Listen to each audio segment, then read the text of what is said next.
Great. 4, 3, 2, 1.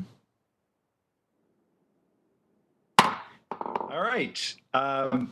Good afternoon, everyone. The subcommittee on the Middle East, North Africa, and International Terrorism will come to order without objection. The chair is authorized to declare a recess of the subcommittee at any point, and all members will have 5 days to submit statements, extraneous material, and questions for the record, subject to the length limitation in the rules. As a reminder to members, please keep your video function on at all times, even when you're not recognized by the chair. Members are responsible for muting and unmuting themselves, and please remember to mute yourself after you finish speaking. Consistent with HRES 965 and the accompanying regulations, staff will only mute members and witnesses as appropriate when they are not under recognition to eliminate background noise. I see that we have a quorum and will now recognize myself for opening remarks. Pursuant to notice, we are holding a hearing on the objectives of U.S. arms sales to the Gulf.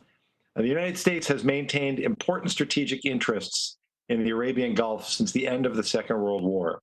The American commitment to the region has persisted and at times intensified during both Democratic and Republican presidencies and through epochal events, the Cold War, the Iranian Revolution, the fall of the Soviet Union, the September 11th terrorist attacks, and the war in Iraq. The 6 states in the Gulf Cooperation Council, Saudi Arabia, the UAE, Bahrain, Qatar, Kuwait, and Oman, are major purchasers of U.S. weapons and military equipment. Both Democratic and Republican administrations have supported these arms sales and argued that they help stabilize the region, deter adversaries, extend American influence, and support the U.S. defense industrial base. Yet in an era of great power competition, COVID-19, and other pressing domestic and international challenges, the United States must continue to assess its objectives in the Gulf and evaluate how arms sales advance or undermine those goals.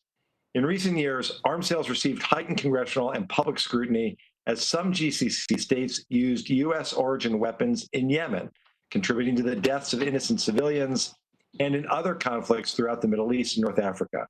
Chairman Engel and I, along with many members of this subcommittee, have sent several letters trying to gain further information on reports that U.S. origin weapons had fallen into third-party hands in Yemen.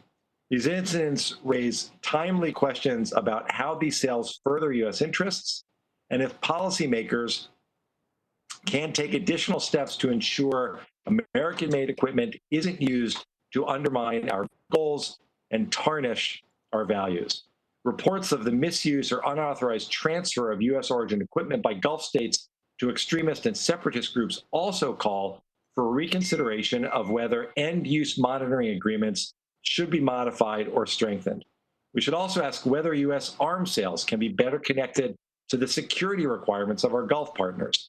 The Gulf states face real and persistent dangers, most notably the multifaceted challenge posed by Iran. Iran has traditionally been perceived as a shared threat within the GCC and recently led to closer relations with other regional states. However, Iranian challenges to the Gulf states are often asymmetric rather than conventional, and also concentrate on undermining shipping and freedom of navigation in the Gulf. We should consider ways to improve the resiliency of Gulf states in these domains, in addition to improving their conventional military capacities.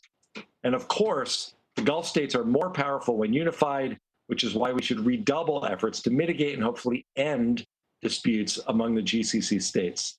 Unfortunately, the Trump administration has politicized arms sales to the Gulf. The administration undermined congressional oversight by forcing through 22 emergency arms sales to Gulf countries in the spring of 2019 without congressional oversight.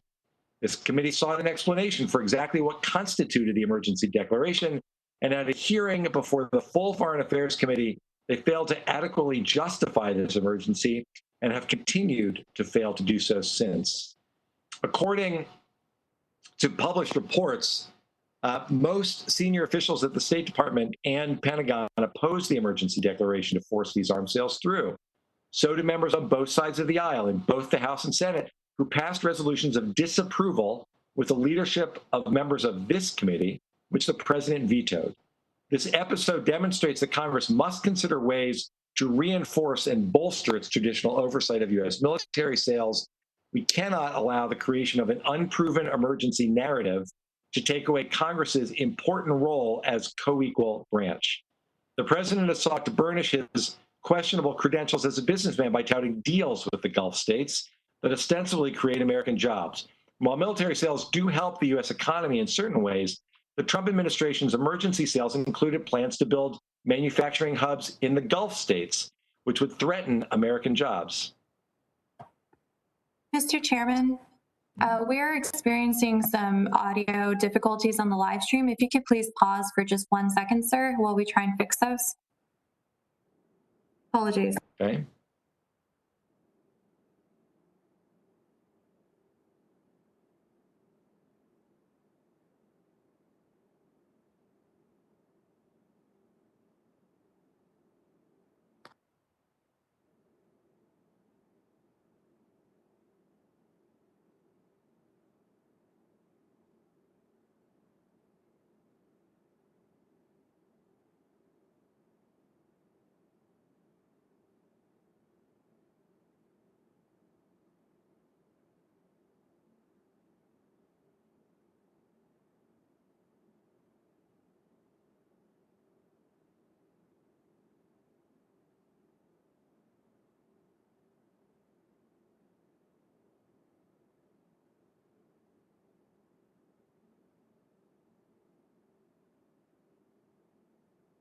Camilla, how are we doing?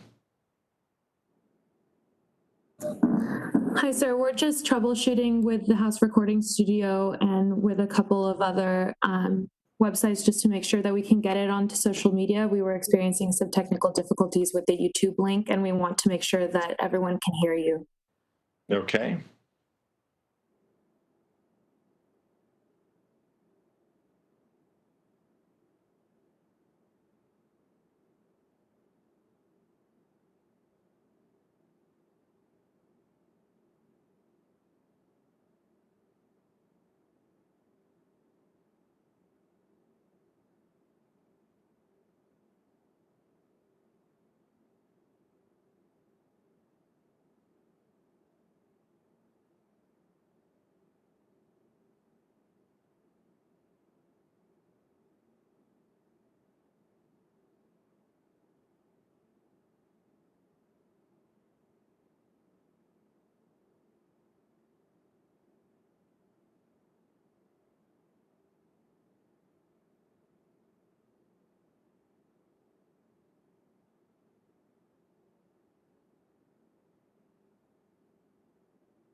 I could ask staff for an update on our efforts to address the YouTube hiccup.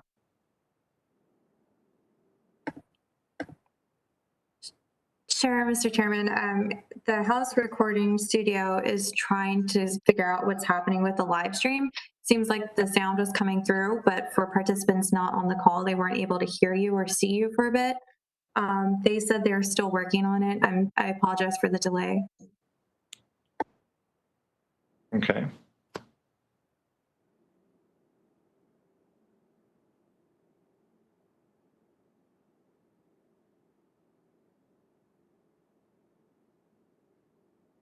Mr. Wilson, is there anything you'd like to say since you're not being recorded?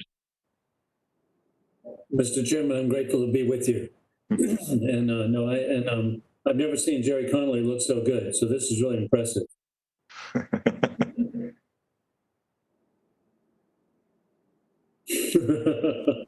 We can't hear it. Just to clarify, sir, the recording is still going. It's just not being live streamed. So just want to flag that it's still recorded. That's okay. Mr. Connolly does look good. I would second Mr. Wilson's comment.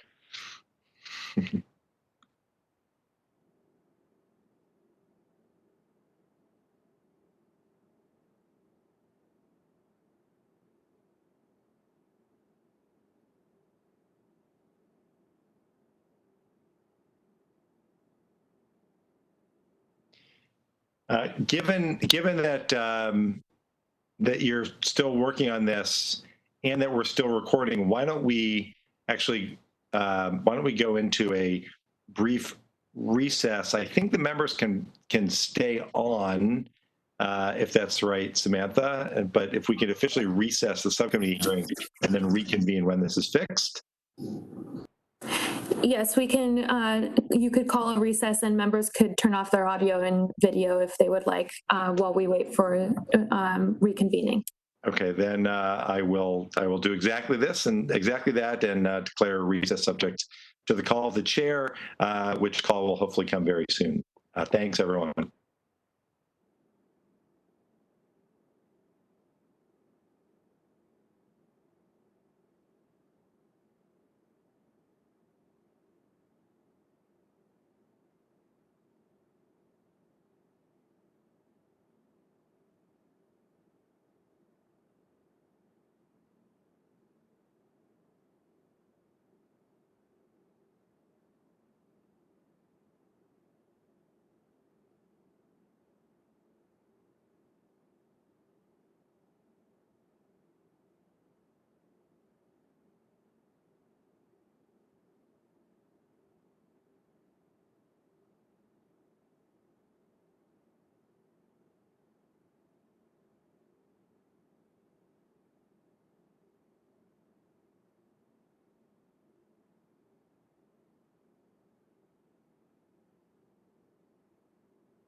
Testing the live stream.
Testing the live stream.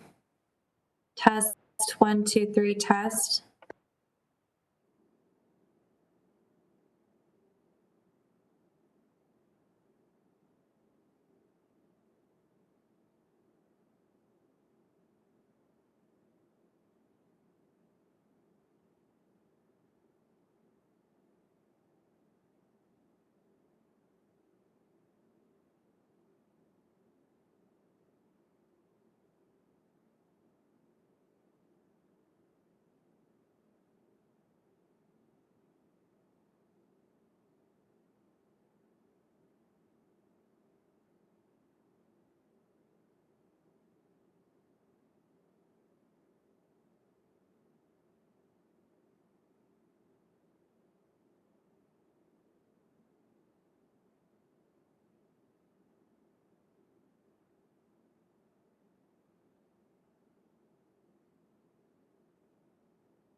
Testing 1, 2, 3, testing the live stream.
Testing the live stream. 1, 2, 3, testing.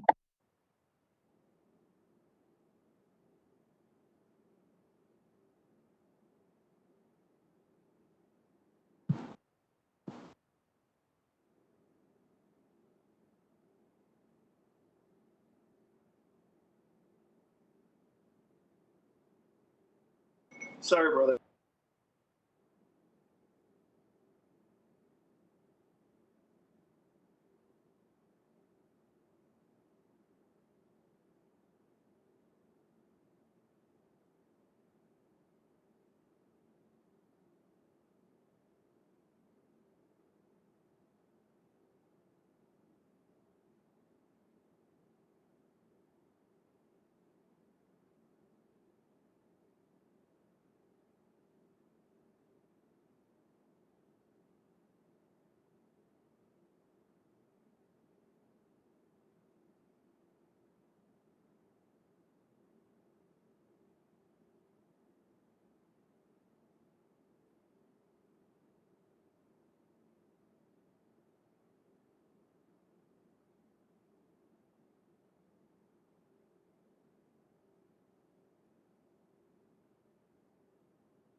Mr. Chairman, HRS was able to help fix the live stream issue, so we're about to email all of the members to please rejoin us, and we can get started in a couple minutes here if that works for you.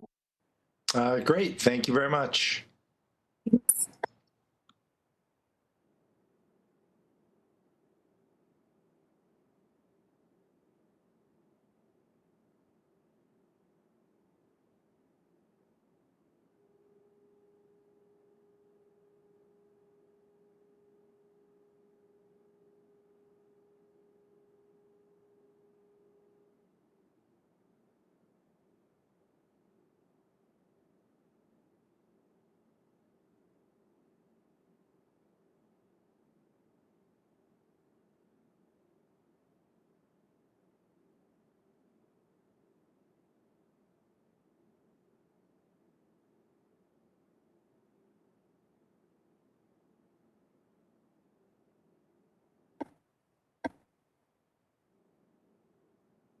While we wait for all members, I do want to flag that the live stream is working on the YouTube channel, so if we could just all stay now, that would be great.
Okay, I will call the subcommittee back to order.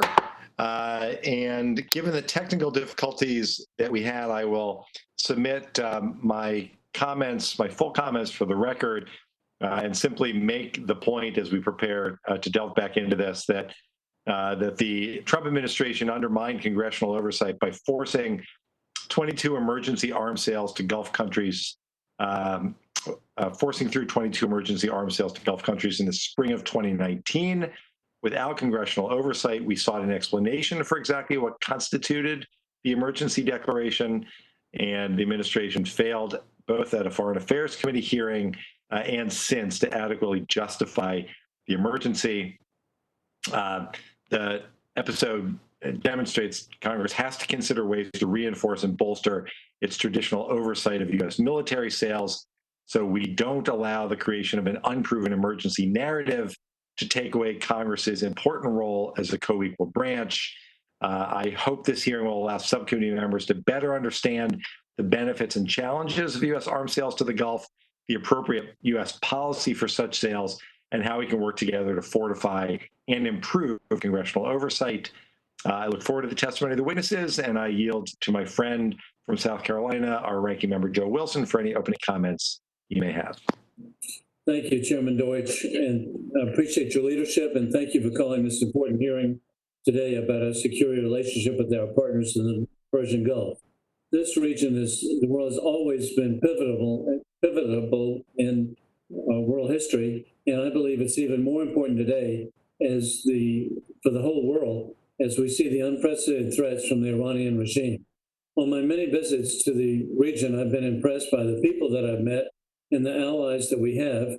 And then I've also been impressed by their extraordinary success of the modern skyscrapers as far as you can see. I'd also like to begin by saying that first and foremost, I agree that there are risks associated with selling arms to any country in the world, including in this crucial region we're discussing today. I think the people at the State Department and also at the Defense Security Cooperation Agency know that very well. But there is always a matter that we must be considered strategically and comprehensively is arms sales for mutual benefit of peace through strength. U.S. national security interests around the world face a variety of threats. These range from regimes that explicitly seek to kill Americans and destroy our way of life and our important allies such as Israel, to the chilling effect on freedom of the press in a former Soviet republic. I'm also grateful for the professionals in the U.S. government who must assess this complex threat matrix and decide whether a partner or an ally should be sold a specific weapon of war. Some of our partners in the region are far from perfect, and the Gulf lacks the serenity of the Swiss Alps. But through my work on this committee and on the Armed Services Committee, I've seen firsthand we have real friends and partners on the ground in this region of the world. They are friends who have assisted our troops in theaters far from home. They are allies who've sent their own countrymen to fight alongside our sons and daughters. This does not afford them a blank check. I believe that many of these countries have serious drawbacks when it comes to human rights and some of the basic freedoms we enjoy here at home in the USA. I also believe that the American vision of partnership that leaves space for criticism and improvement in our relationship with our friends. There is no denying that our allies of this region face a unique and menacing threat coming from the nefarious regime across the Gulf. They've been threatened directly. Iran is actively assisting Houthi rebels in Yemen, also targeting Saudi cities as we speak. While we in Washington speak of Iranian threats to the interests thousands of miles away, Iran foments instability and terrorism right in our allies' backyards. I'm also a strong supporter of our security partnership with all of our friends in the Gulf. Are these countries images of the Plato's Republic? Certainly not. But we must definitely not sell them arms in the past as we have, because we should. We sell them arms packages which frequently include training and technical support, especially because it's in our national interest. These sales are dictated by the Foreign Affairs Act because the other forms of security assistance we aim to build long-range relationships that go beyond the mill-to-mill DoD relationships. Looking back over the past 20 years, I believe that overall, they've been very positive partnerships. We have deepened our security partnerships in the Gulf greatly, and at the same time, the region has changed, I believe, for the better. Looking at the region today, I believe that continuing to deepen our security relationship with partners in the Gulf is more important now than ever, particularly as we work to counter the growing threat posed by Russia and China. I look forward to hearing the testimonies from our witnesses today, and with that, I gratefully yield back to Chairman Ted Deutsch. Thank you, Mr. Wilson. I will now introduce our distinguished witnesses. Thank you for being here today. First, I'd like to call on my colleague from Texas, Mr. Allred, to introduce his constituent. Mr. Allred, you're recognized. All right. Thank you, Mr. Chairman. And I am really excited to introduce my constituent and friend, Dr. Andrew Exum, who is in Dallas. And like many great Texans, he comes to us from Tennessee, but we're happy to have him. And like me, he has married someone far more intelligent and talented than he is, but we're happy to have him with us here today.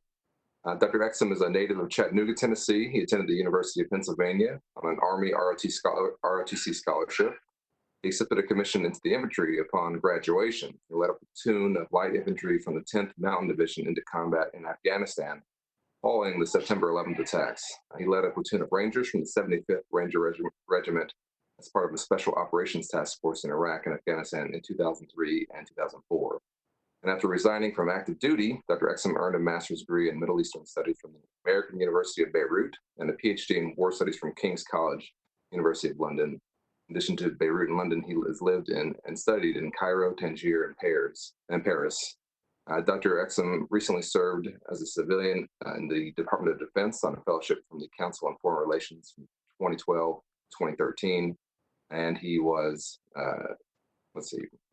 and he worked as a management consultant from the Boston Consulting Group from 2013 to 2015 before returning to the Pentagon from 2015 to 2017. So he's done a lot. And he is a Dallas resident and an expert, and we're happy to have him with us. So thank you, Mr. Chairman. Thank you, Mr. Allred. I'll go ahead and introduce the other two witnesses, and then we'll go straight to their testimony. Dr. Jody Vittoria is a non-resident scholar in the Democracy, Conflict, and Governance program. She is also U.S. Research and Policy Manager for Transparency International's Defense and Security Program and adjunct professor at Georgetown University. She was previously a senior policy advisor for Global Witness. Prior to that, Dr. Vittoria served in the U.S. Air Force, including in Iraq, Saudi Arabia, and Bahrain, advancing to the rank of lieutenant colonel, and she was assigned to NATO's only counter-corruption task force. Welcome, Dr. Vittoria. And Mr. Bradley Bowman serves as Senior Director of the Center on Military and Political Power at the Foundation for Defense of Democracies. He has served as National Security Advisor to members of the Senate Armed Services and Foreign Relations Committees, as well as an active duty U.S. Army officer, Black Hawk pilot, and assistant professor at West Point. Mr. Bowman spent nearly 9 years on staff in the U.S. Senate and served, it's worth pointing out that Mr. Connolly also spent time as a staffer on the Senate Foreign Relations Committee. I know he will want me to point that out. Mr. Bowman spent nearly 9 years on staff there and served more than 15 years on active duty as a U.S. Army officer, including time as a company commander, pilot, congressional affairs officer on the Army staff in the Pentagon, and staff officer in Afghanistan. I would first like to thank all of our witnesses for their service to our country, and I recognize each of them for 5 minutes. Without objection, your prepared written statements will be made a part of the record. And with that, Dr. Exum, you're recognized for 5 minutes. Great. Mr. Chairman, Ranking Member Wilson, greetings from the great state of Texas. It is always a privilege to testify before your committee. And as the chairman said, the entirety of my testimony is available. I'm going to speak very briefly for hopefully just about 5 minutes to allow the other panelists to also speak and to allow time for plenty of questions. As I understand it, the subcommittee is trying to better understand the strategy behind foreign military sales to governments in the Middle East, and specifically to governments in and around the Arabian Peninsula. as the former Pentagon official responsible for overseeing these weapon sales, and as someone who in an earlier stint at the Pentagon led a historical review of our efforts to build what we call partner capacity in the region, I'm going to do my best to explain what we've been trying to do really for the past several decades since the end of the first Persian Gulf War. If it's all right with you, I will do my best to abstain from either complimenting or criticizing the efforts of the current administration, mainly because if I did so, I'd be doing so from a position of ignorance. The only partisan thing I will say at this hearing is that my wife has insisted that we get a Colin All Red for Congress lawn sign in our yard here in Dallas, but I would hope that all members of the subcommittee would appreciate that. I think it's pretty safe to say as well that even though it may be surprising to many of you, that as a country, as both Republicans and Democrats, we've been mostly doing the same thing in the Middle East for the past 3 decades. And depending on your perspective, that is going to strike you as either encouraging or maddening. But despite all the partisan bickering over the region, successive administrations from both parties have more or less agreed on a common set of ends, if not ways and means, with respect to our policy in the Middle East. They have all agreed, for example, that we have 3 vital interests in the region: defending the state of Israel, ensuring the free flow of commerce in and around the Arabian Peninsula, and countering terrorism and weapons of mass destruction. Equally, they have all seemed to agree that the United States dedicates way too many resources towards securing these interests, even if stated preferences have never quite matched up with revealed preferences in this regard. Much to the annoyance of our strategists and our ambassadors in countries neighboring China, for example, the United States has poured an amazing amount of concrete and other resources into the Middle East, which housed roughly 59,000 troops at the time I left the Pentagon in 2017, including 35,000 troops in the Gulf region alone. If you agree that we have finite resources and that China and Russia are greater strategic threats to the United States than Iran or al-Qaeda, those numbers make little sense. You cannot reduce those numbers, though, without assuming more risk to the ability of the United States to respond to contingencies in the region. And although the past 3 presidents have each made noises about assuming more risk in the region, none yet have. One question each administration asks itself, though, is why is the United States continuing to provide military capabilities to defend some of the wealthiest countries on Earth? This question, in its essence, is the impetus behind the sale of military hardware to the countries in and around the Arabian Peninsula. Is there not some way successive administrations have asked for our Gulf partners to build capabilities that would allow us to withdraw some of ours? Now, like I said, since the end of the first Persian Gulf War, we have been trying to build partner capacity largely through these weapon sales. And in large part, we have been mostly unsuccessful in terms of building true capabilities among our partner nations in the Gulf. The challenges associated with our weapon sales and why it's been such a struggle, I can go into greater detail in the Q&A. It's also in my formal written testimony. But there are also important challenges associated with success. If, for example, you happen to build independent military capability among your partners, you've succeeded in building independent military capability among your partners, and then you have to wrestle with what that means. But in the interest of time and to allow my colleagues to give their statements as well, I will pause there, and I look forward to receiving your questions. Thank you. Thank you very much, Dr. Exum. Dr. Vittori, you're recognized for 5 minutes. Thank you, Chairman Deutsch, Ranking Member Wilson, the other members of the subcommittee. I'm grateful for the opportunity to speak with you today. I will focus on the Gulf Cooperation Council countries and 3 key U.S. strategic goals for the region: countering violent extremism and the domestic conditions which foster it, countering Iran, and responding to the growing great power competition by Russia and China. This is a summary of my written testimony. Decades of massive arms exports and other security assistance to the region should have provided sufficient leverage in order to achieve these goals adequately, but the reality is quite complex. The United States has indeed achieved a great deal from its arms sales and the associated security umbrella. As part of countering violent extremism, the United States achieves important counterterrorism cooperation, counter-threat finance cooperation, intelligence sharing, and support for coalition operations, most notably against ISIS. GCC militaries with robust quantities of largely interoperable American and Western equipment are also able to assist with their own defense against Iran, along with basing rights along the Arabian Gulf and Gulf of Hormuz. Moreover, arms sales should give the U.S. leverage over the behavior and foreign policies of Gulf regimes, allowing the U.S. an easy way to ratchet up or down its support to these countries. Basing rights and interoperable military equipment are also important for countering the great power challenges of Russia and China. American arms sales can lead to outcomes at cross purposes with its foreign policy, however, because of the internal governance of GCC countries. Arms sales play an important role in enabling Gulf regimes to stymie popular calls for political and economic reform, which in turn helps to build the conditions for terrorism and state fragility. Every single GCC country is ruled by a highly dictatorial monarchy that uses some combination of the shaky pillars of coercion, internal surveillance, co-optation, patronage, and sectarianism to remain in power, each of which is bolstered in part by U.S. arms sales. American arms exports can be used by GCC countries to provide patronage, kickbacks, and other benefits. This patronage and corruption can enrich the few and alienate the many while draining security sector budgets. American military assistance and arms sales may strengthen and assure Gulf regimes, but at the cost of increased risk of repression and greater domestic instability among its recipients.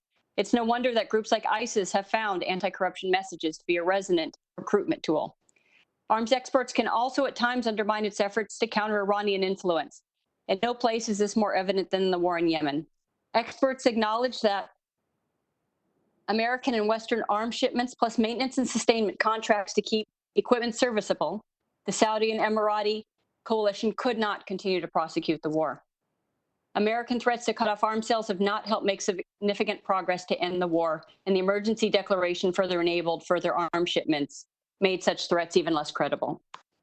The poor showing, especially by Saudi forces in Yemen and in response to drone and missile attacks in 2019, may lead Iran to question GCC states' ability to defend themselves until help from America or others can arrive.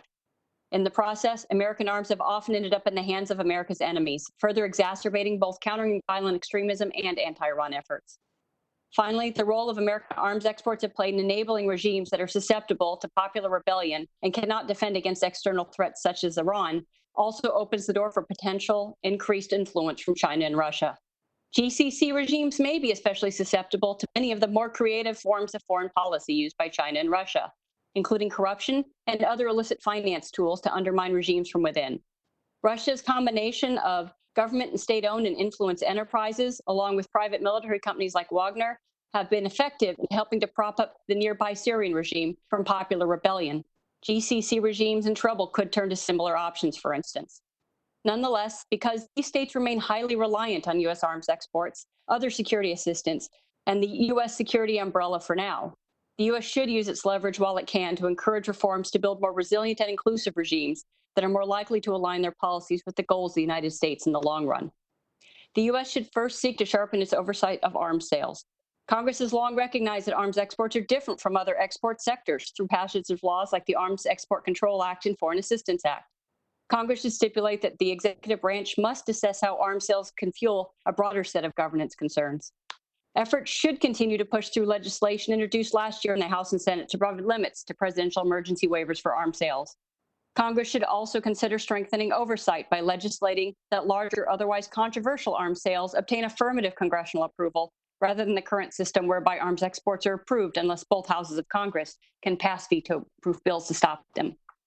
Congress should expand oversight and legal requirements for end-use checks of arms sales, including requirements to assess how weapons are actually used by countries. And finally, the State and Defense Department should be required to customize technical assistance and associated conditionality to include a focus on lawful, transparent, accountable, counter-corruption, and good governance policies and procedures as a condition for approval of arms exports, so that ultimately the United States helps to encourage the conditions for Gulf states' own citizens to be better able to hold their own regimes to account. Thank you for this opportunity to speak to you today. Okay, great. Dr. Vittori, thank you very much. Mr. Bowman, you are recognized. Great. Thank you, Mr. Chairman. Thank you, Ranking Member Wilson, and distinguished members of the subcommittee. On behalf of the Foundation for Defense of Democracies and the Center on Military and Political Power, thank you for the opportunity to testify today on U.S. arms sales to the Gulf. I've attempted to provide a detailed written statement that I hope is useful. So in my 5 minutes, I will focus on the larger strategic context for U.S. arms sales in the Gulf as I see it, and quickly try to offer some very specific policy recommendations that I hope are useful. The U.S. confronts an intense great power competition with authoritarian adversaries of China and Russia that requires increased attention and resources. That competition with China and Russia is particularly intense in the Indo-Pacific and Eastern Europe. Yet at the same time, the U.S. confronts persistent threats in the Middle East. These include, in my view, first and foremost, the Islamic Republic of Iran, as well as terrorist groups such as ISIS. To make matters worse, the great power competition is also increasingly playing out in the Middle East as well. Many Americans may be tired and uninterested in the Middle East after all these years, but the Middle East remains interested in us. And as we learned painfully on 9/11, unaddressed threats in the wider Middle East can follow us home and hurt us here.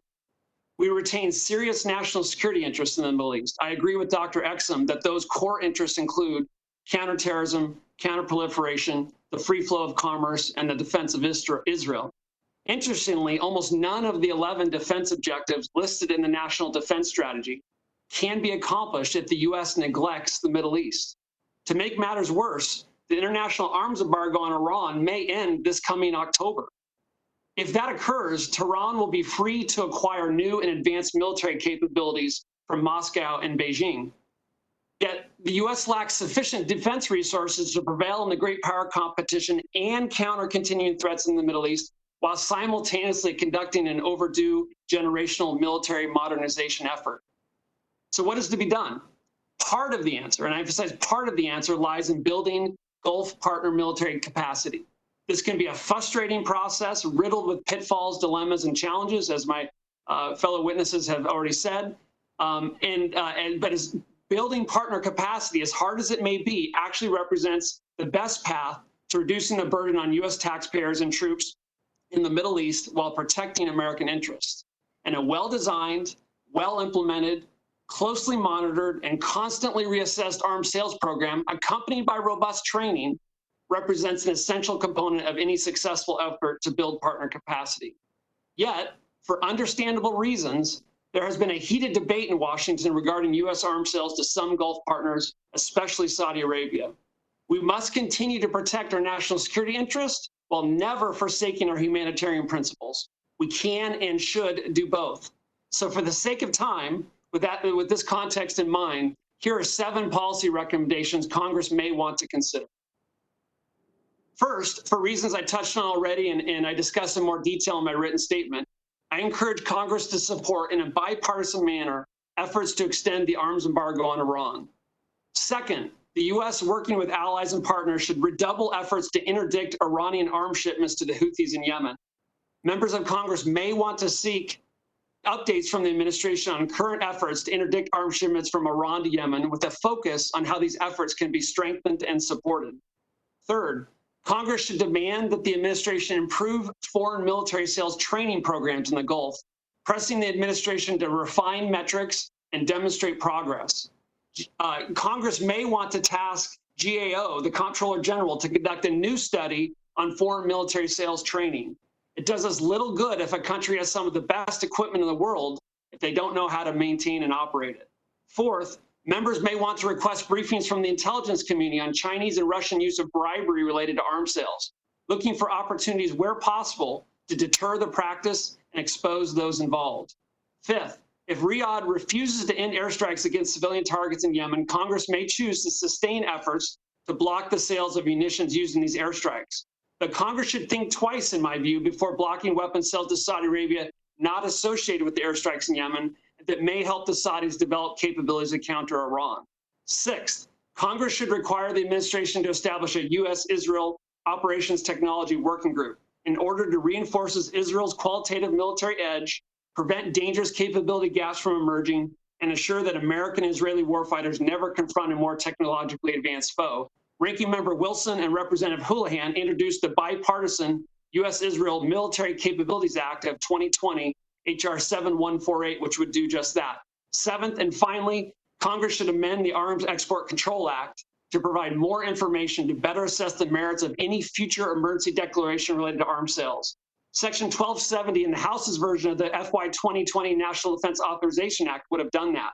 This provision, however, was not included in the final bill, and members may decide to renew that effort this year.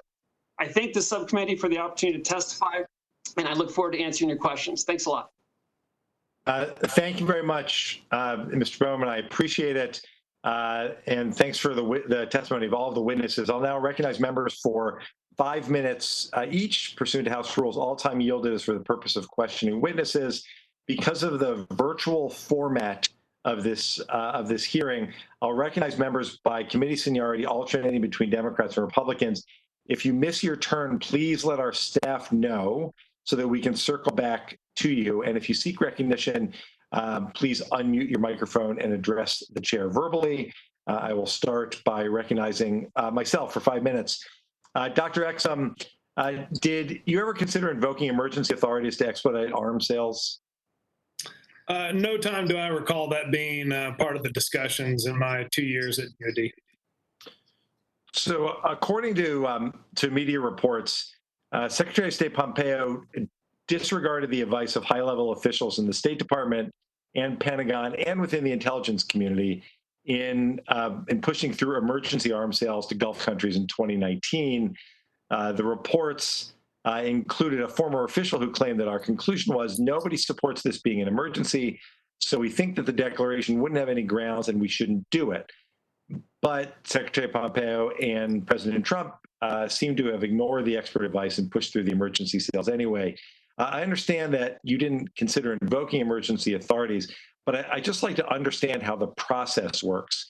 In your experience in government, how was the input of high-level career and political officials factored into arms sales decision-making? How did the actual process work? Sure. Well, I mean, first off, I will say this, and I'm deeply thankful for this. When I was serving on 2 occasions in the Department of Defense during the Obama administration, I think we actually had a pretty good working relationship with the U.S. Congress in this regard. So that conversation was always very strong, and usually, I spent a lot of time on the Hill explaining what we were doing, why we were doing it, trying to connect it back to our overall objectives. And both Republicans and Democrats, I think the conversation was very robust. Hard questions were asked, but ultimately, I think we were able to arrive at some good outcomes. I'll also say that the folks that tend to matter here in the interagency discussions within the executive branch tend to be the Poll Mill Bureau in state, DSCA within the Department of Defense, the Office of the Secretary of Defense, and the Joint Staff within the Department of Defense, and occasionally the regional offices in the State Department, the Department for in Human Rights, which Representative Malinowski led in the second term of the Obama administration. I mean, we generally had a pretty robust interagency conversation that filtered up to the highest level necessary. If it was an uncontroversial sale, then it may have only reached the deputies, or maybe even lower than that. If it was a controversial sale, it could have reached the president. The one issue I remember that was raised to the highest levels was we did have a sale of, I believe it was precision guided munitions to the United Arab Emirates that was somewhat contentious because the U.S. Air Force felt that was coming out of their war stocks. And we were at a time, bear in mind, this was at the height of the conflict against the Islamic State, where we had a shortfall of precision guided munitions overall within our own war stocks. And so there was some concern about that. We went forward with that after deliberation within the executive branch. I don't think that was ever raised as a matter of controversy with the legislative branch, but that was the only time I remember there being a little bit of controversy about a certain weapon system.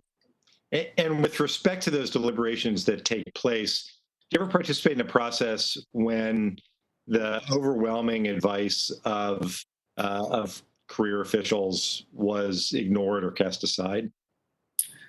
No, Chairman. I mean, there were times, of course, when very professional career officials would just disagree or had different equities, right? So the Chief of Staff of the Air Force might say one thing, and then you've got the head of DSCA or the State Department saying another thing. It's just competing, priorities. I don't feel at any time, we got accused of a lot of things in the Obama administration. We never got accused of talking too little internally.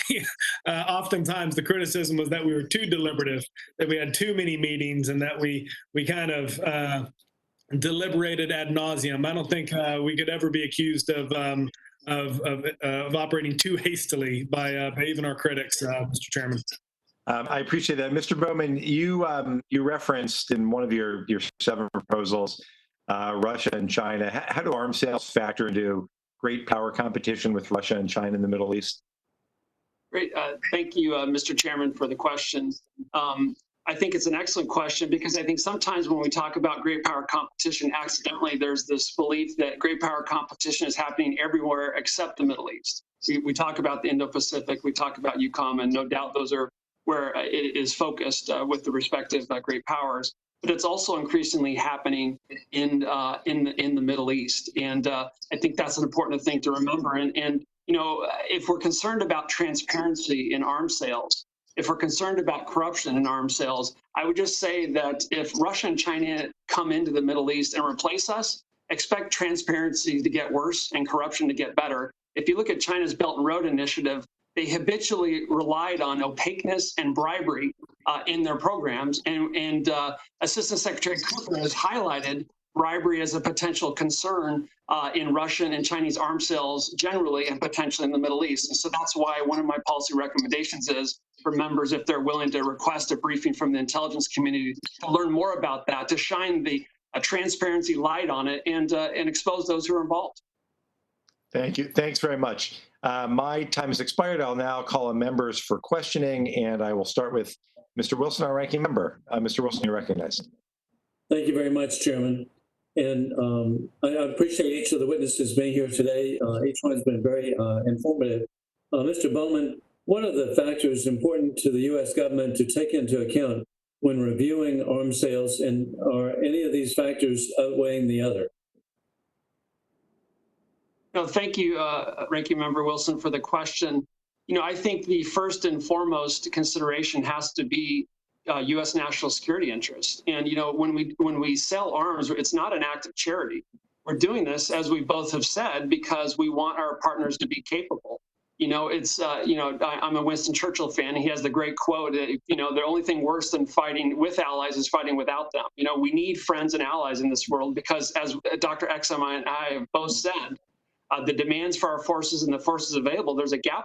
And in part, you fill that gap with capable partners. That doesn't mean it's perfect, and it doesn't mean there's challenges. But we need friends and allies around the world, including the Middle East, and we need them to be capable too. And you do that in part with arms sales. And indeed, when you reference that, I think of our relationship with Bahrain, how extraordinary that we've had a naval base, the Fifth Fleet, there since the early 1950s. So, and a lot of Americans don't realize that we've had such a vital role to provide for their security, our security, for now nearly 70 years. And for Dr. Vittori, what would you identify as a red line that should lead Congress or the executive branch not to move forward with a sale? I do believe that we need a stronger assessment of when arms sales are in our benefit overall. There are requirements. There are excellent requirements that are put out in the Arms Export Control Act. However, there are some questions about whether or not what that checklist looks like in those situations. To take, for example, right now, the United Arab Emirates in 2019 was found to have diverted MRAPs to Al-Qaeda associated groups, as well as some of those had fallen to the hands of the Houthis themselves. And yet, as we speak, there are new MRAP exports that are going forward as we speak. And so without a much stronger capability to look at under what conditions are those being diverted to America's enemies, how they are getting there, how those weapons are being used, that would be a situation, I believe, where Congress would want to take a stronger look. Overall, it would be important for Congress to be able to look at potentially looking at affirmative approval of very large and controversial arms sales, particularly those to the Middle East, because they have been so controversial over time, rather than requiring a veto-proof set of bills to stop any arms sale, which has never been successfully done in all the years since the Arms Export Control Act. Well, what a challenge, but I'm grateful we have good people looking into this. And Dr. Exum, are you aware of any defense or articles or technology that the United States does not currently share with partners in the Gulf? If so, what are they, and why are they not shared? Sure. No, thank you, Ranking Member Wilson. There are several technologies that we don't we don't share. Just off the top of my head, and this is not going to be exhaustive, when you come up with a list of reasons why we wouldn't sell arms sales, one of those reasons is, of course, Israel's qualitative military edge. We have an obligation to support that. It's enshrined into law as of 2008. And so we don't want to sell any types of weapons that we would consider being, undermining what we abbreviate to talking about Israel's QME. So, very advanced fighter aircraft like the F-22, the F-35, those have traditionally been off limits. Those would be seen as potentially presenting a threat to Israel. Other places would be armed drones. There's been a vigorous debate over whether we should sell those to some of our most trusted Gulf partners. I think specifically the Emiratis.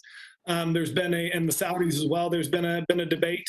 The sale of that technology is governed by a different regime that prohibits the export of that technology under certain cases. So there are examples where we wouldn't sell certain types of technology, provide certain types of training. Those are the two that come off the top of my head. Anything that would run afoul of Israel's QME and armed unmanned aircraft.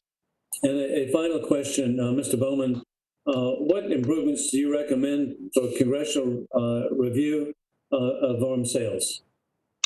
Yes, thank you, Ranking Member. I mentioned briefly in my opening statement and in more detail in my remarks, there was an effort last year to require additional information from the administration, this administration, or any future administration when there's an emergency declaration.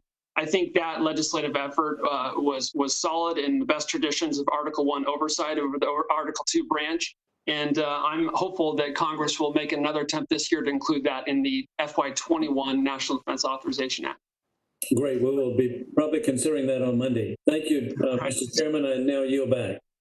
Great. Thank you very much, Mr. Wilson. Mr. Connolly, you're recognized. Thank you, Mr. Chairman. Thank you for having this hearing, and thank you for remembering my 10-year service in the Senate Foreign Relations Committee. I never forget.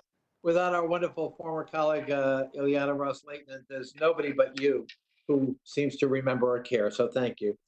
Mr. Bowman, you talked about we need allies with capability, and that's a justification for a vigorous arms sales program from the United States.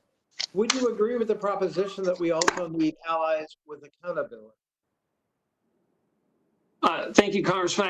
I missed the last part of your question. Do you mind repeating? Do you agree that we also need allies who are accountable, who have not only capability, but accountability?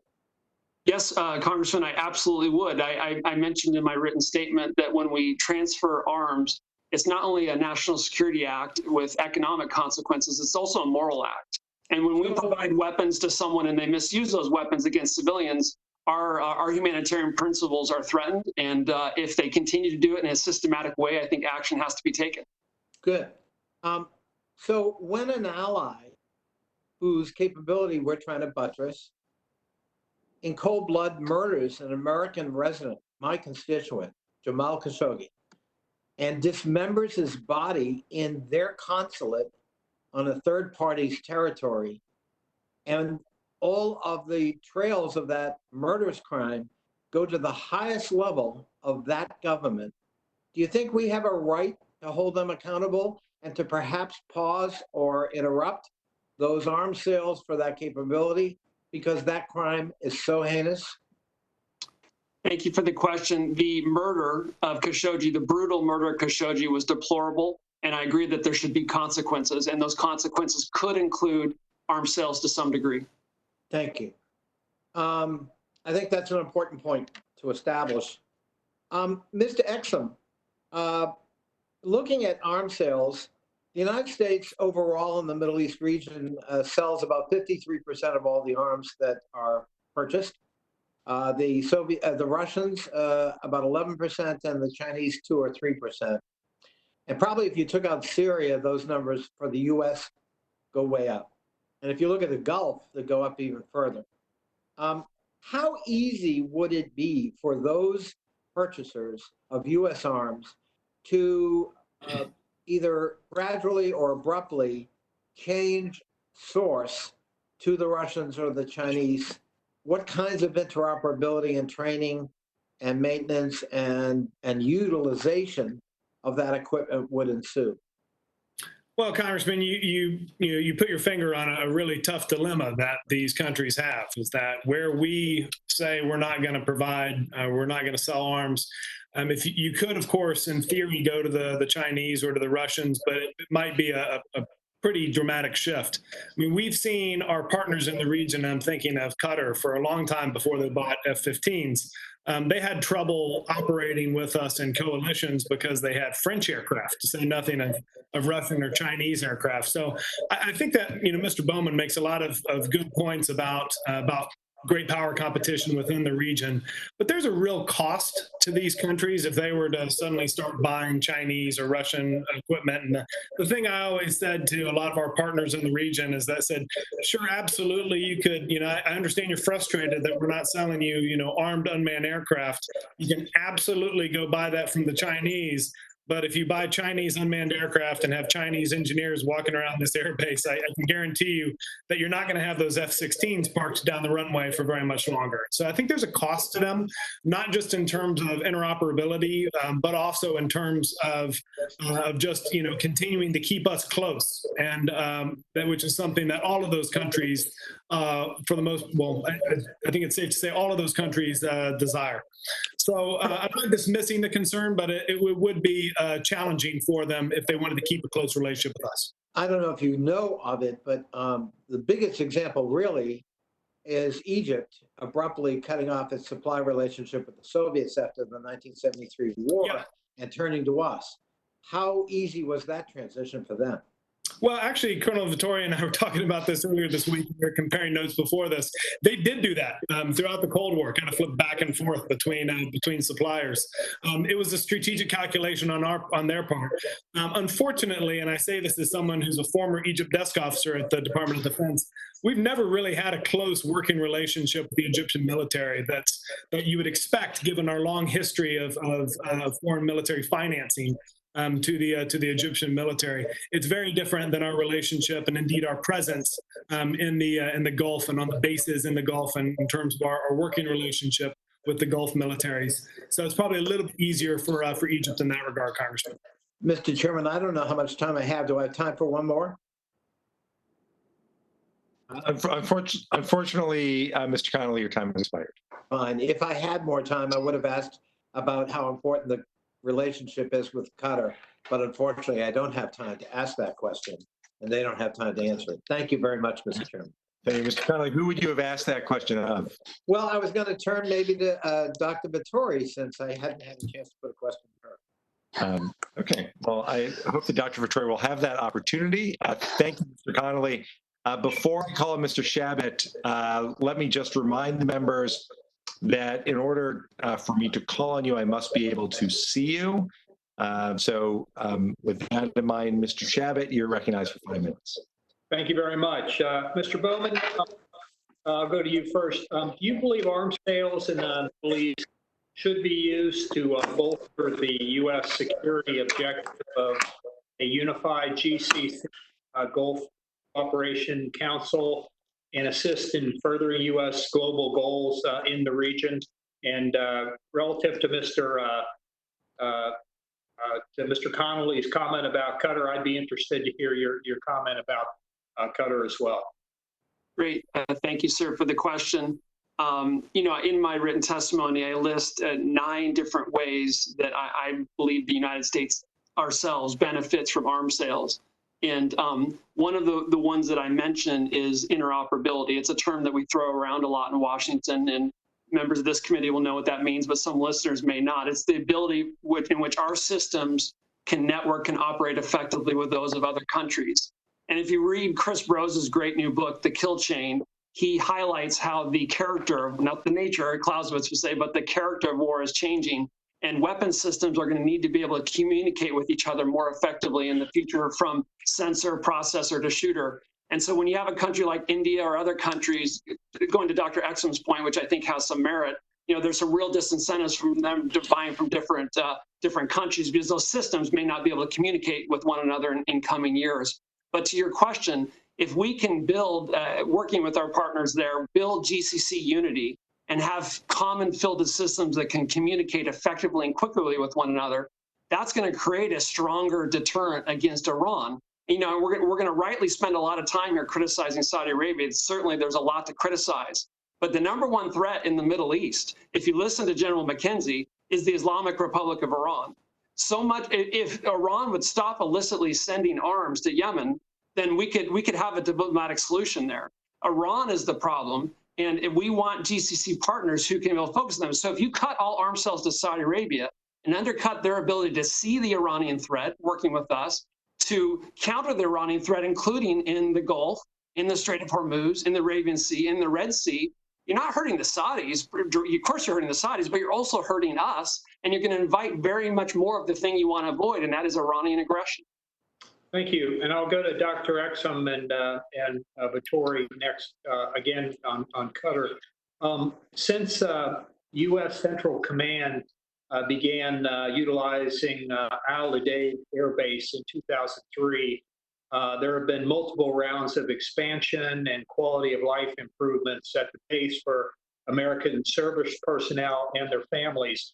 Has the government of Qatar been a good partner with our Defense Department during that effort?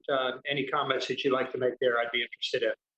Well, I'll just start off. I mean, based on my experience, and this is somewhat dated, but I wouldn't have expected this to change a tremendous amount over the past 3 years. The government of Qatar has been a very good partner to the United States, especially to the United States Air Force and to U.S. Central Command over the course of our utilization of Al-Udeid. In some ways, that's one of the reasons why it's been so frustrating to see the diplomatic challenges that we faced with regard to the embargo of Qatar by some of its neighbors. Thank you. And Colonel Vittori?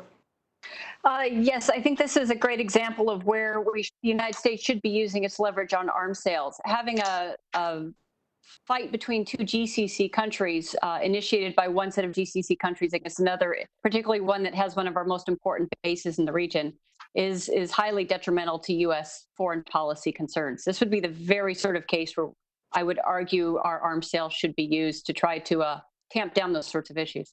May I add one point here, if I may? Go right ahead. Thank you. I don't mean to interject, but I think there's no doubt we have one of the most important bases in the region, if not the world, in Qatar. But I think we also have to highlight, in the past, there's been some concerns about Qatar's support for terrorist groups, and that Qatar being a permissive environment for threat finance. So my colleague at FDD, Jonathan Shanzer, has written on that and testified on that issue as well. And so I'm not saying that's a reason to close down the base or cut everything off, but I think this is something we need to continue to monitor to make sure that they're not a permissive environment for threat finance. Thank you very much. And I see my time's getting pretty low. So rather than go over into another question, I'll just thank the chair and the ranking member for for setting up this committee meeting. I think it's been very interesting. Thank you to the witnesses. Yield back my time. Thank you, Mr. Shabbat. Mr. Liu, you're recognized for 5 minutes.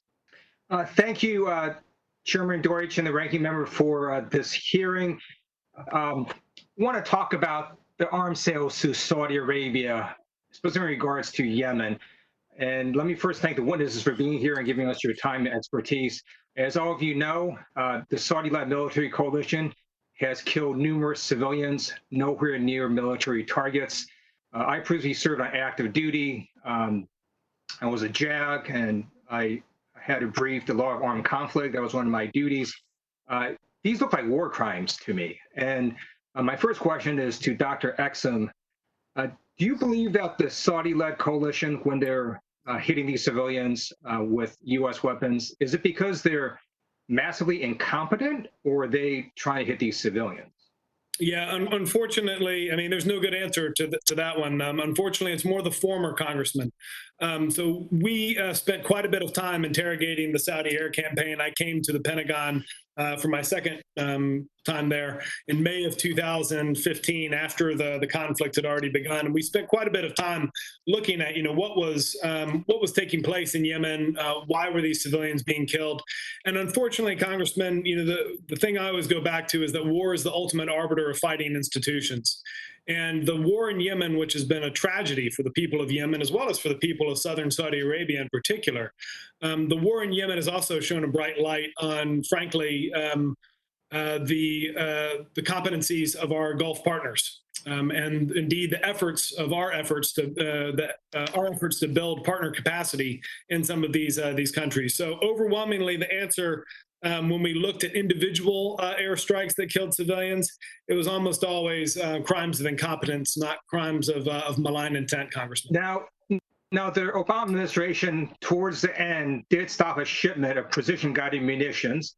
My understanding is what had happened is the Saudis went to a funeral that had lots of civilians, and they struck it very precisely.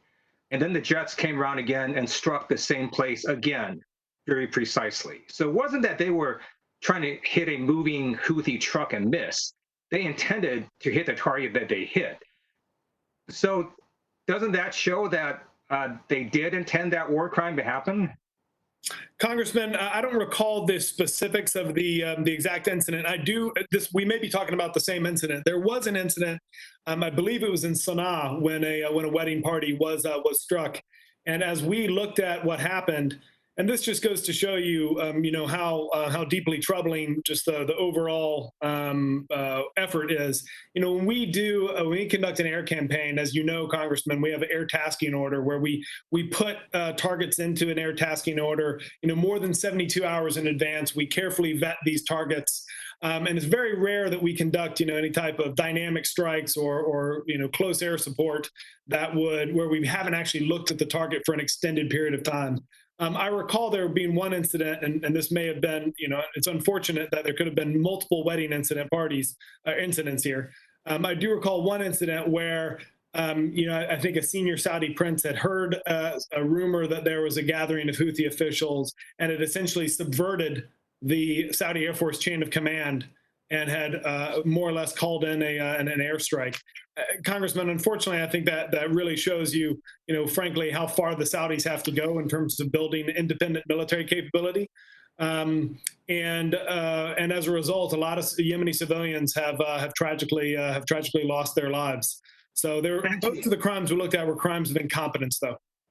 Thank you. Let me move on to one more issue. In the Senate, as you know, any individual senator can force a vote on an arms sale resolution. Do you think that's a good idea? Congressman, I will frankly be somewhat agnostic in terms of how the executive branch and the legislative branch, work out the mechanisms of arms sales. And I think that's really that's above my pay grade, so to speak. I will just again reiterate that we always had a very good working relationship with both houses in the legislative branch when I was in the executive branch, and I would hope that would be the case for this current administration as well. Thank you. I happen to think that's a great idea. So I have legislation, the Arms Sale Oversight Act, that would simply have parity in the House so that any House member could also ask for a full vote on the arms sale resolution. And then let me, Mr. Chair, do I have any more time left? You can ask the question. You have just about 10 seconds. Okay. And Dr. Exum, if you could comment, do you think there should be some policy or procedures put in that says, hey, if the country's military is vastly incompetent, maybe we shouldn't sell military arms to them? Well, I think we have to start looking at capacity building in a different way, and that it's not just about the weapon system, right? It has to be about training. It has to be about doctrine. It has to be about so much more. And when I look at a very well-armed but incompetent military, then I tend to think that really what they need is training and doctrine and all the softer things that build real capabilities, not necessarily the harder things. So I would be in favor, Congressman, of reorienting any of our partners away from more hardware purchases and towards more training and doctrine development if I thought that was the case. Thank you, and I yield back.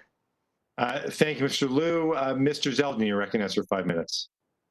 Thank you, Mr. Chairman and Ranking Member, for holding today's hearing. Thank you to all of our witnesses for being here today. It's great to participate in this virtual hearing on this important topic.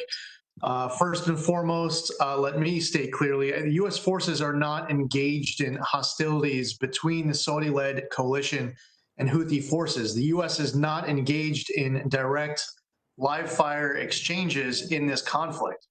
Iranian aggression in the region, though, demands a response. Houthis are firing missiles against Saudi Arabia with support from Iran, and the U.S. has provided intelligence and logistical support in compliance with the law of armed conflict. Iran still poses a massive geostrategic threat in that region, not just to Yemen, but to the United States and many of our allies. With the UN arms embargo expiring in October of 2020, it only increases the likelihood of Iran's purchase of arms and equipment and poses further threats to safety and security of the Gulf region. Mr. Bowman, could you speak to what happens if the U.S. were to stop cooperation with the Gulf states? Thank you very much, Congressman, for the question. You asked a question of something I was eager to say just a moment ago. I think anyone who says that they want to do less in the Middle East because we want to focus more on great power competition, but recognizes that threats in the Middle East are persistent, and yet you next argue that you want to cut off support for partners. I think the burden of proof is on that person to say, well, how are you going to fill that gap? And I think you're right to come back to the Iranian support for the Houthis. I mean, there was a study last week by the Center for Strategic and International Studies that I encourage members to look at that talked about how the Arabian Peninsula is the most active ballistic missile theater in the world. And the reason it is such is because Iran is providing those drones, those cruise missiles, those ballistic missiles and other means to target Saudi Arabia. So before we kind of sit here in the comfort of the United States and criticize Saudi Arabia too much, let's imagine that we had a terrorist proxy on our southern border regularly lobbing missiles into our cities. So, absolutely, let's criticize Saudi Arabia's deplorable human rights record. Let's help them do better. But my goodness, they have ballistic missiles being launched at their citizens in their cities, and they have a right to defend themselves. And by the way, those same missiles are attacking vessels in the Red Sea, including some of our own military vessels. So I think we need to be very clear on the ultimate source of these threats. And if the U.S. were to stop cooperation with the Gulf states, where would they go for the purchase of weapons? Notwithstanding Dr. Exum's valid point that it's hard to shift from one system to another, they're going to go to China and Russia.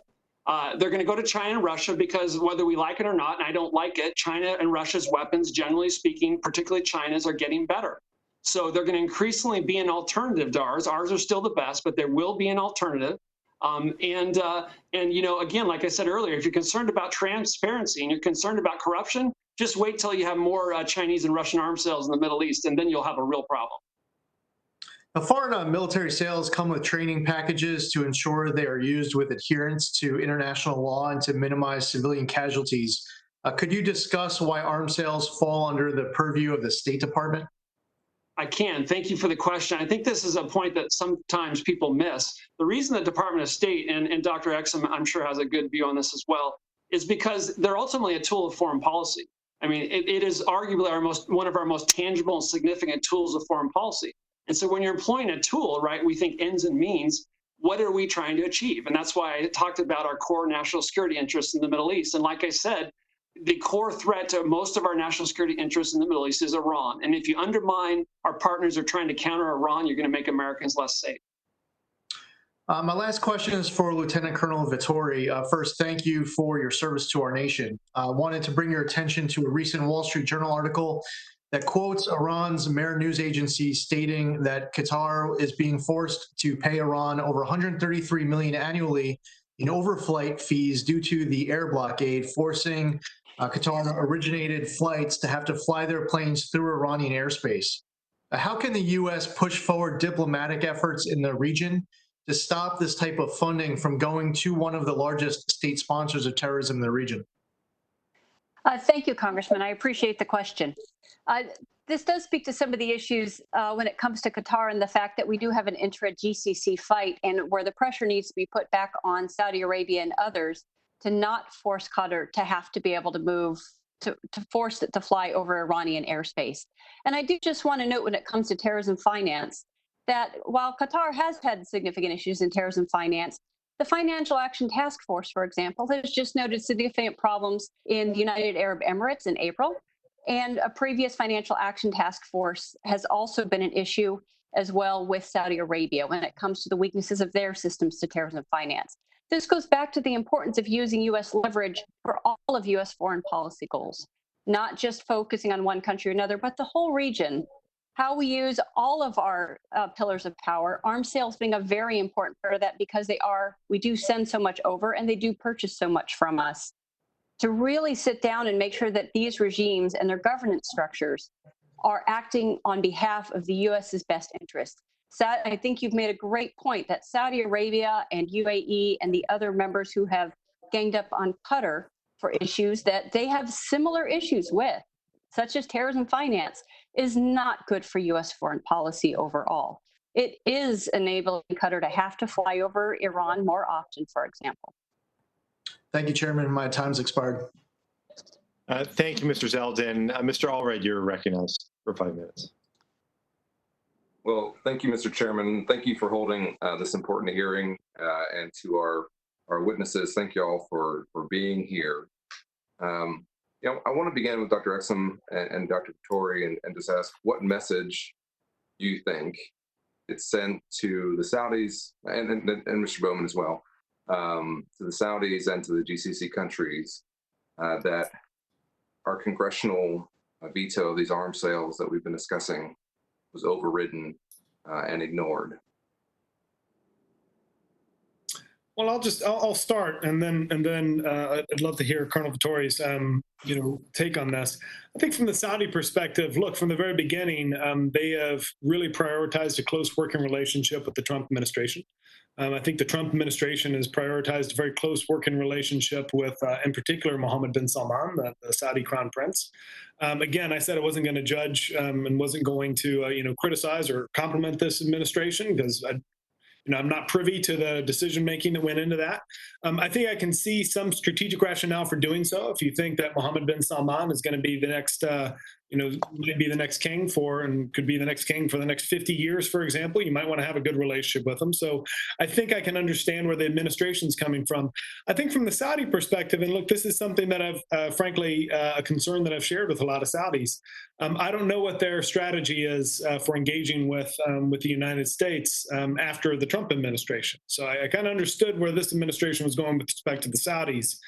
With respect to the Saudis, one of the things that I've often told my Saudi friends is that, we in the Obama administration campaigned against you remember the JASTA legislation that would allow for victims of terror to sue foreign governments, and specifically related to the 9/11 attacks.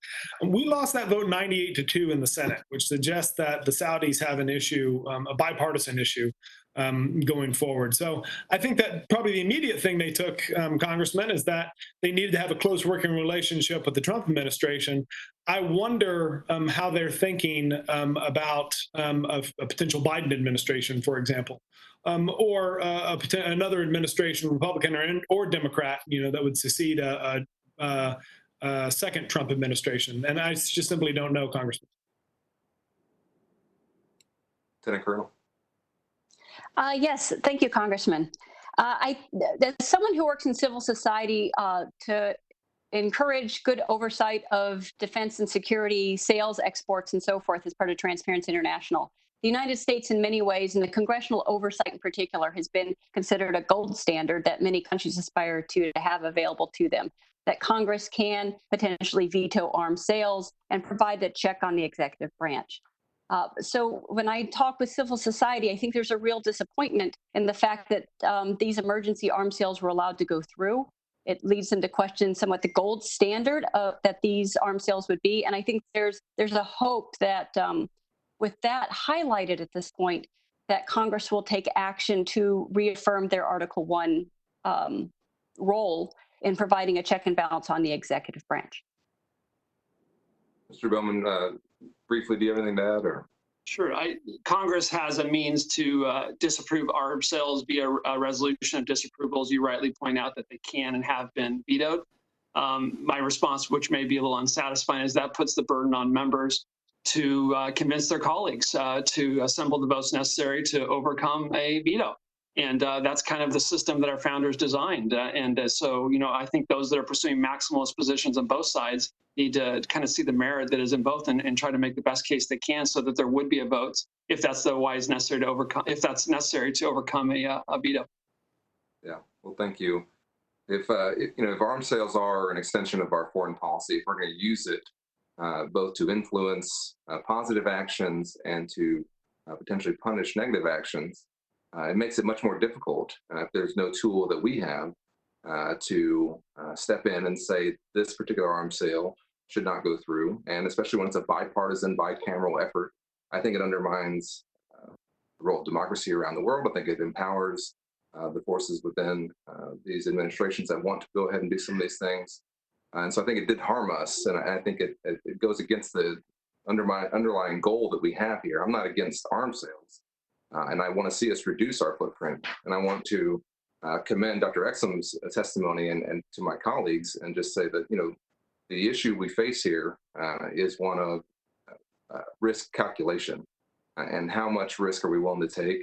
If we're going to withdraw and reduce our footprint, are we going to also ask our GCC colleagues to stand up? And how much they stand up, does that threaten Israel? And so with the remaining, let's see, I don't have any time remaining, but if Dr. Exum, if you do have a chance, I hope you can elaborate at some point on what you think on the soft power side we should be encouraging our GCC partners to do so that they can be more effective without crossing over into being a threat to our regional goals there with Israel as well.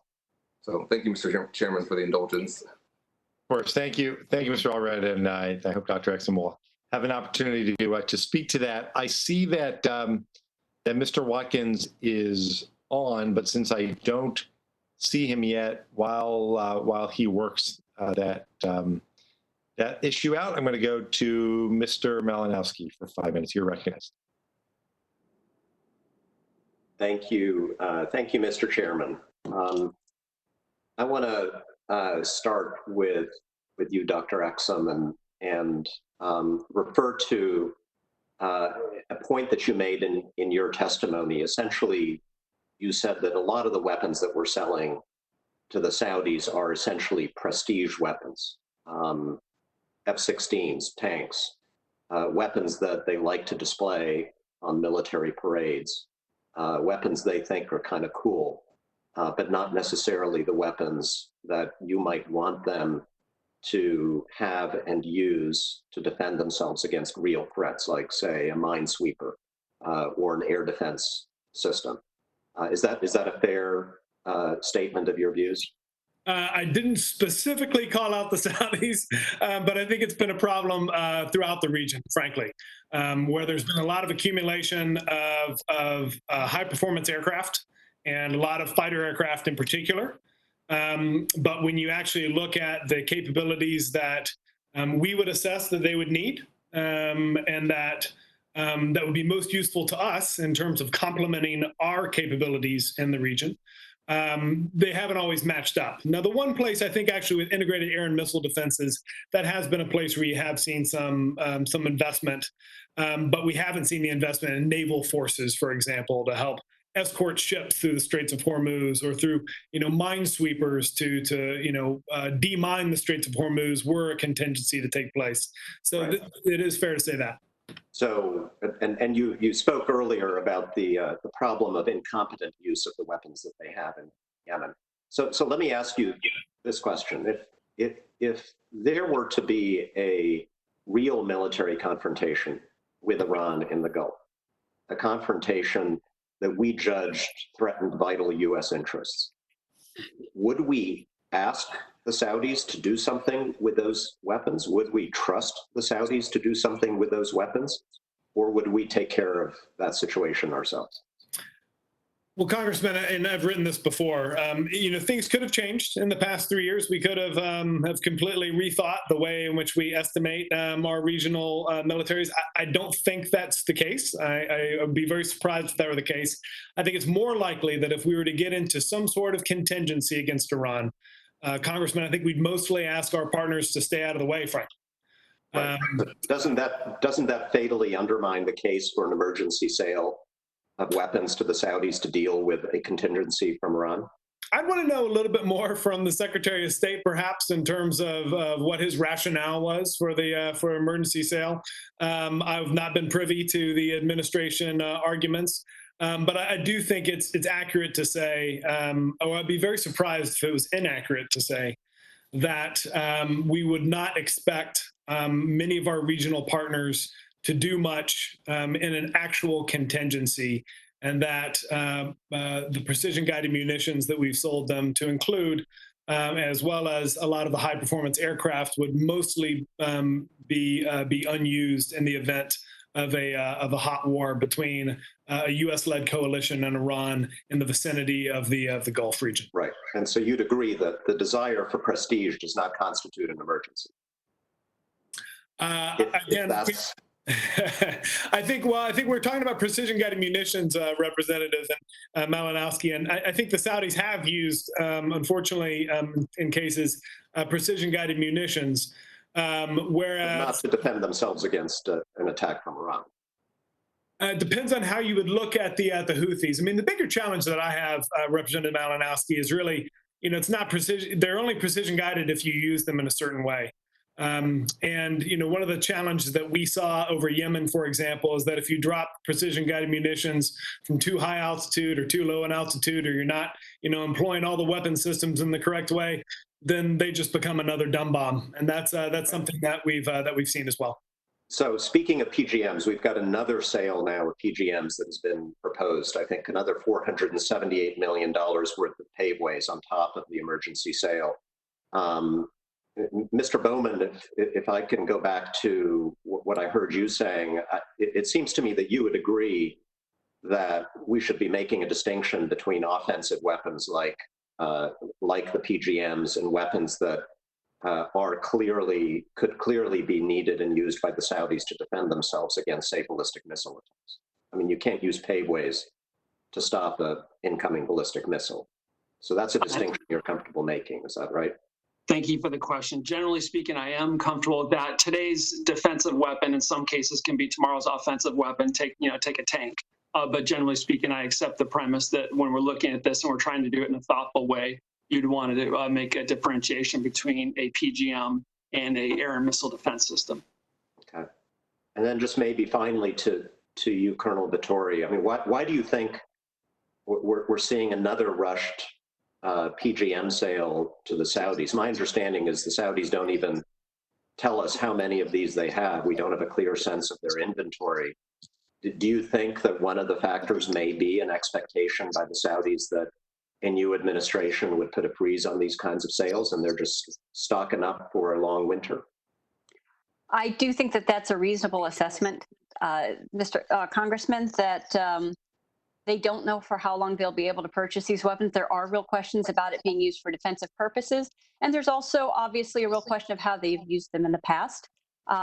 When it comes to the ability to target carefully, I do find it interesting that the United Arab Emirates, which shares a similar background and history and so on, has received a lot of training and so on. Their forces have been able to employ their weapons usually well, not always in a human rights capability. I'm not saying that, but are able to employ their ground and air operations more effectively than Saudi Arabia, for example, is, which also leads into questions of what is Saudi Arabia's political will to employ their weapons effectively?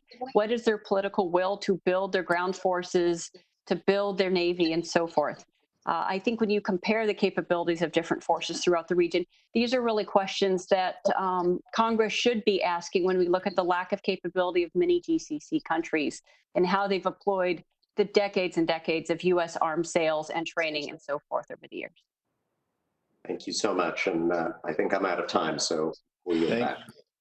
Thank you very much, Mr. Malinowski. Mr. Watkins, you were recognized for 5 minutes. Thank you, Mr. Chairman. I just have one question for anybody who can answer it. It's really the capability of the Chinese weapon systems. How do they compare to ours, and how should we think about that?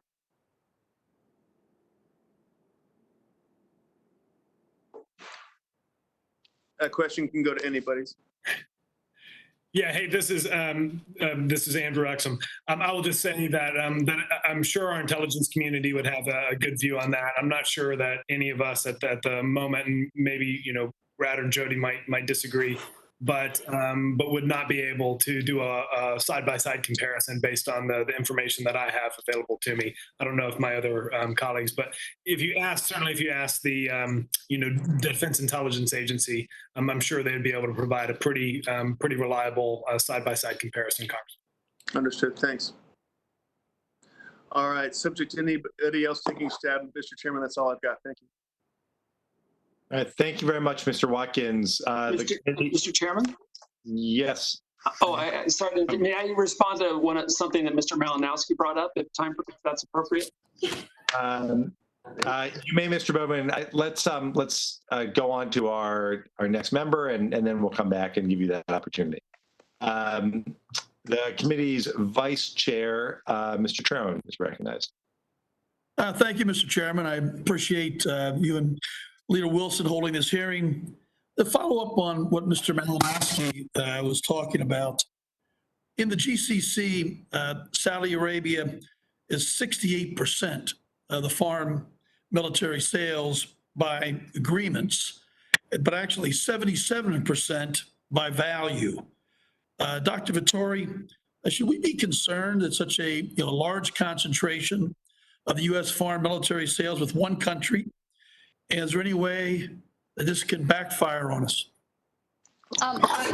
Thank you, Congressman. Yes, certainly there are significant concerns that these can backfire on us for a number of reasons, as I've noted in my written testimony. One is just that we do have a country that has bought for decades tremendous amounts of U.S. foreign military sales, but their capabilities are not equaling how much money they're putting into those weapons, which is a problem. Secondly is the role that it plays in undermining good governance in Saudi Arabia itself. And Saudi Arabia is particularly noteworthy because of the role that weapons have played before in providing patronage and bribes and so forth to senior leaders of the royal family and other key elites within Saudi Arabia. And I would point, for example, to the BAE sale, what's known as the Al Yamama sale, which involved the UK. Which was investigated in depth by the U.S. Department of Justice and did lead to very large sanctions against BAE for their role in corrupt activities in that case. And in that situation, there were $6 billion in bribes paid in order to permit that ongoing sale with Saudi Arabia over the years. And that has a lot of repercussions in it. One is just the role that it plays in reinforcing regimes, reinforcing patronage, allowing the Saudi regime to resist popular calls for reform within its own country, which makes these countries incredibly brittle. Saudi Arabia has a very young population, high unemployment. This is going to be much worse with the fall of the price of oil, the fall of the economy. And that creates a great deal of popular pressure for popular rebellion in the region. And this role that undermining governance in the country, depleting the security sector budget, a type of promotions and military who can join the military and so forth that's based again on patronage, privileging some and excluding others is highly, highly problematic. I would lead to the example, if you look at Iran in 1978, 1979, Congress actually ran some interesting hearings on Iran in 1975, where they were looking at the amount of corruption and how U.S. arms sales were undermining the role of the Shah of Iran at the time, how that was leading to popular discontent, how Iran was unable to act in its own defense against the Soviet Union at the time, because of course it was the height of the Cold War. And of course, there were new hearings in 1980 by Congress to look at exactly how it was that Iran fell and went from being our closest ally in the region, a bulwark against the Soviet Union, important for guarding oil, to the enemy that it is today. So I would look at that historic example of how our arms sales can play a role in undermining governments that are incredibly important to us when we're not watching how they influence governance overall in the country. That's a really scary, but I think important case study to take a look at that we do not want to see happen in places like Saudi Arabia, the United Arab Emirates, Qatar, and other places where we have key military bases and interests. Well, that's fascinating. Dr. Exum, why are the Saudis so incompetent to utilize our arms?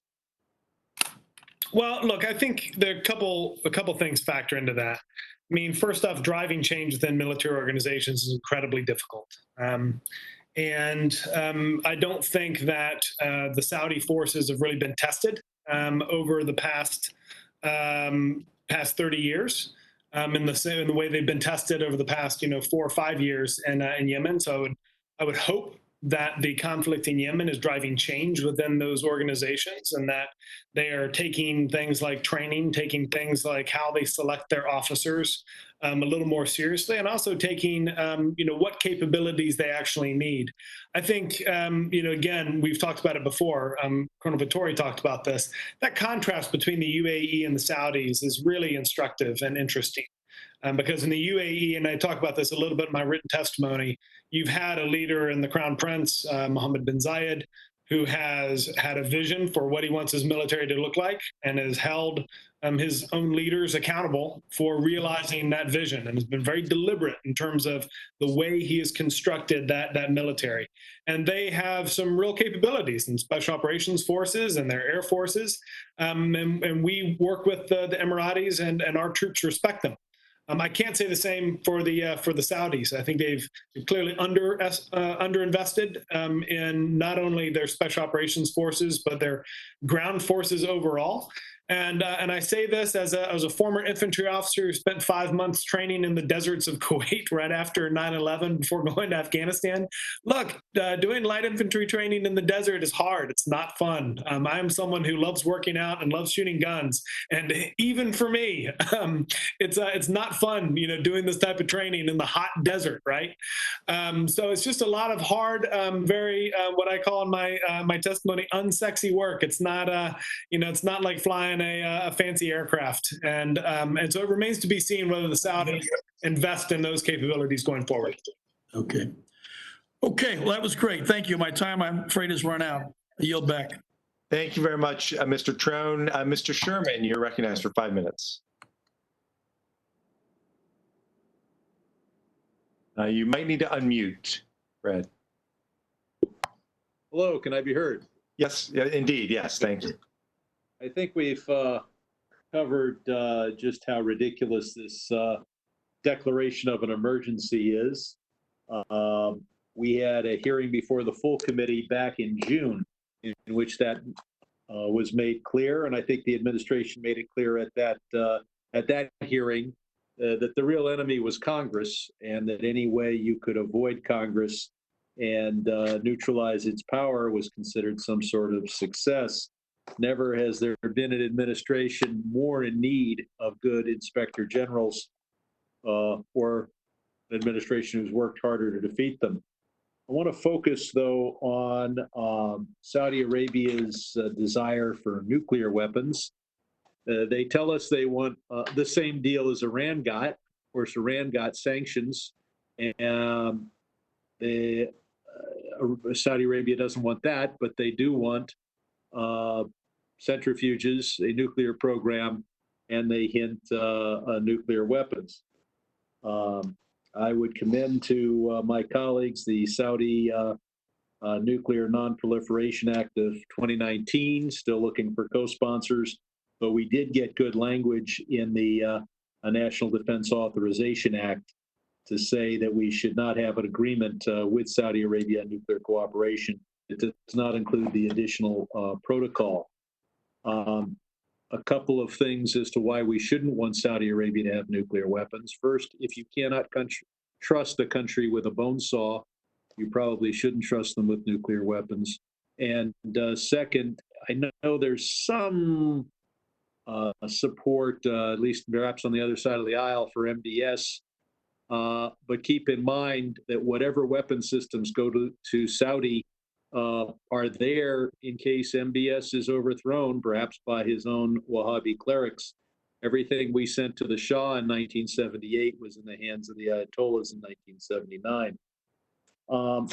One of the things that you do when you have a nuclear program is try to have ballistic missiles to deliver those those weapons. Ballistic missiles, I don't think, are all that useful for conventional weapons, since a conventional weapon has to hit its target with a greater degree of precision. China is building in Saudi Arabia a factory that will allow the kingdom to build its own ballistic missiles. Has the Trump administration taken any steps either to prevent the Chinese from building the factory or to prevent Saudi Arabia from going through with the facility? I'll leave that for any of our witnesses. Thank you, sir. If I may, I'd welcome the chance to respond to that. Yes. Thank you. Thanks for the question. I think if Saudi Arabia were ever to acquire nuclear weapons, there would be two primary reasons for it. One was the flawed Iran deal, and the other would be questions about U.S. security assurances. I mean, if I were to list the four fundamental flaws in the Iran deal, I would list a very weak inspections regime, a reduced bar. In the Iran deal. Obviously, Saudi Arabia wouldn't mind having nuclear weapons. Their desire for nuclear weapons is not our failure. It's their desire for power. We cannot create a world in which the Saudis feel perfectly secure. The question I had was, is this administration trying to stop China from building, or Saudi Arabia from having built, a ballistic missile facility in Saudi Arabia? Or is this just a matter of saying it's great that they develop nuclear weapons, it's great that they have ballistic missiles, because we can somehow say that this is all Obama's fault? Can I hear from another witness? I certainly can't speak to the administration's efforts with respect to this. I would assume that any Chinese co-production in Saudi Arabia would be something that any U.S. administration would frown upon, but that's really just an assumption, and it's not based on any recent conversations with national security officials within this administration, Congressman. Do the Saudis believe that their relationship with us, Mr. Exum, is so strong that they can move forward with nuclear weapons, ballistic missiles, and a close military relationship with China, and the Trump administration will still embrace them? I think it's been pretty clear that this Saudi leadership has privileged their relationship with the Trump administration and takes stewarding that relationship very seriously. They've got to think, however, that if they were to develop a nuclear capability, that's something that takes quite a lot of time. And even if this administration, got another term in office, it'd be exceptionally difficult for them to do in that time period. But again, I'd probably defer to colleagues and former colleagues from the Department of Energy on what it would take for the Saudis to do that from, well, it's a terrible analogy to use, but from flash to bang, so to speak, in terms of building that type of capability. I don't have it off the top of my head. Do any of our witnesses have an insight as to how long it would take Saudi Arabia to develop nuclear weapons and the ballistic missiles to deliver them? I'm afraid I do not have that information. It would certainly be highly troubling. Transparency International grades defense sectors on their transparency and accountability, and on a ranking of A to F, Saudi Arabia has for the last two assessments gotten an F. And there is no parliamentary or other oversight of Saudi Arabia. So them having significant ballistic missile and certainly nuclear capabilities is not a situation I think that the United States would be comfortable with. Okay, let me move on to another question for Mr. Exum, and that is... Mr. Chairman, I guess your time's expired, but go ahead and ask this last question. I believe my time has expired. I'll yield back. Okay. All right.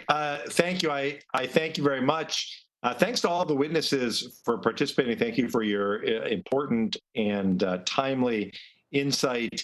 And thanks to the members for participating in this virtual hearing. We had some slight hiccups at the beginning, but all in all, I think we've shown that it's certainly possible to conduct business this way. I'm grateful for all who have participated. And with that, this hearing is adjourned. Thank you. Thank you, Mr. Chairman. Thank you, Mr. Chairman. Thanks. Thank you, Mr. Chairman. Thank you, Ranking Member.